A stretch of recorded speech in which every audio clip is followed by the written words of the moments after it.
राजनीति, आंदोलन, किसान, करप्शन, गरीबी, इन सभी मुद्दों पर आवाज उठाएगा अब तक न्यूज इंडिया। सत्ता के आगे जब भी सवाल कमजोर पड़ने लग जाए तो सवाल उठाने पड़ते हैं। बोल के लफ्ज आजाद है तेरे, बोल के सच जिंदा है अब तक।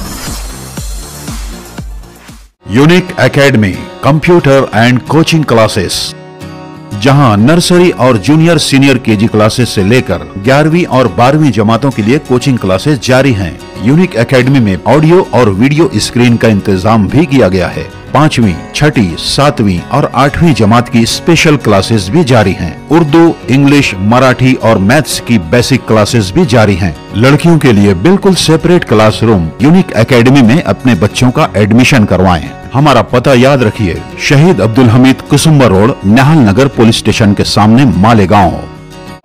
असल में मैं यहाँ पे तकरीर नहीं कर रहा था, मगर मजबूरी ये हो गई कि जुमा के दिन सलाम चाचा रोड पर जो मीटिंग ये लोगों ने लिए, इस मीटिंग के अंदर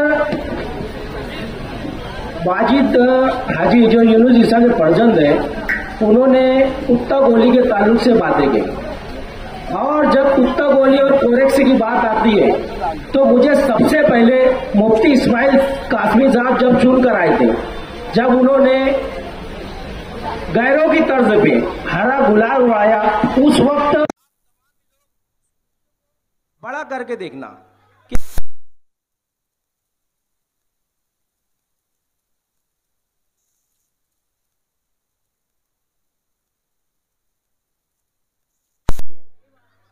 मगर जब माजिद हाजी बोलते बोलते एक बात बोला कि यार तुम लोग क्या करेंगे रोड और गटर देख के, अपने बच्चों का मुस्तकबिल देखो, तो मैं समझ गया कि ये उसके घर से निकला।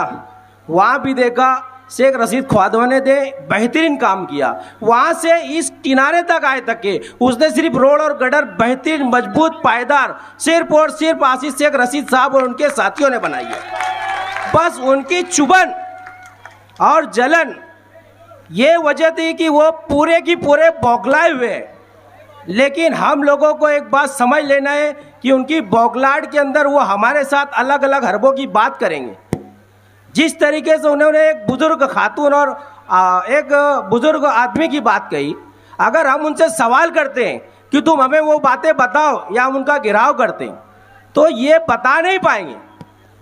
जिस तरीके से उसने एक मेडिकल के अंदर कोई खुराफाती चीज की बात कही, मैं उसका नाम भी नहीं लूंगा, ना हमारा कोई शख्स लेना पसंद करेगा, तो वो चीज की अगर हम पूछेंगे कि वो मेडिकल बताओ, वो बता नहीं पाएंगे। क्योंकि जो बातें बहतान है, जो बातें झूठ है, जो बात इल्जाम तराशी की जाती है, वो कभी सच्चाई सामने ला नहीं सकते। और अगर ला सकते हैं तो इसके बाद प्रोग्राम लेंगे तो उन लोगों का नाम ले लेना। असल में दोस्तों, कुत्ता गोली जो है, इनके साथियों का ज्यादा से ज्यादा कारोबार वही है। अगर हम लोग ज़्यादा से ज़्यादा ध्यान दें, 5 सालों के अंदर शेख रशीद साहब माफूर है। हम लोगों का काम सिर्फ इतना होता है, वार्ड के कारपोरेटरों की छोटी छोटी गलियां, छोटे छोटे एरिए बनाना, मगर वो अपने हिकमत अमली से आगरा रोड जैसी बेहतरीन सड़क बनाई। मगर मुफ्ती इस्माइल साहब का जो एरिया है, वहाँ जितना एरिया आज वो खंडर पड़ा हुआ है। हम लोगों को वो आइडिया से हम लोगों को गुमराह करने की कोशिश कर रहे हैं।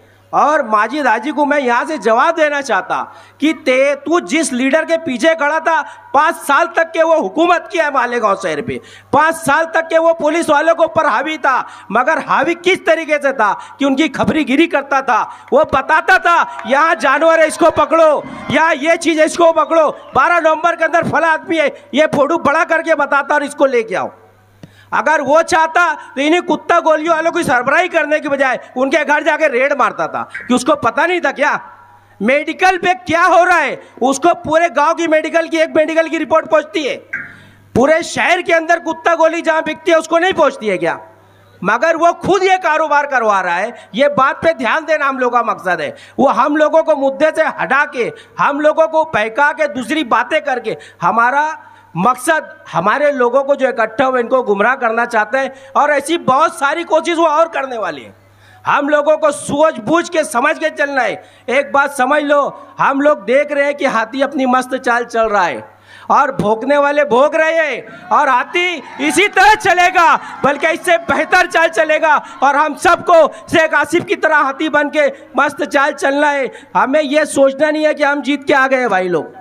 हम लोगों को आखिरी मिनट तक के बहुत मेहनत करना है। ये कुछ भी करा देंगे, ये खुद को मरवा लेंगे, खुद पे फड्डा मरवा लेंगे, कड़र मरवा लेंगे और इल्ज़ाम हम पे डालेंगे। तो ये बात समझ लो, हमारे लीडर ने कहा है दादागिरी नहीं करना है, मगर ये दादागिरी की बात करते गुंडे आएंगे। अबे गुंडे गुंडे कैसे ला सकते हैं यहाँ? तुम जितनी बातें कर रहे हो पहले तुम ये समझो कि तुम बोल क्या रहे हो। तुम्हारी सारी बातें एक तरफ रख के मैं एक बात कहूँगा, हम लोगों को भरपूर मेहनत करना है। हम परिवार के लोग हैं, हम लोगों को शेख आसिफ रशीद साहब को किस तरह कामयाब करना है, इस पर हमारी बात रहनी चाहिए। बस अस्सलाम वालेकुम।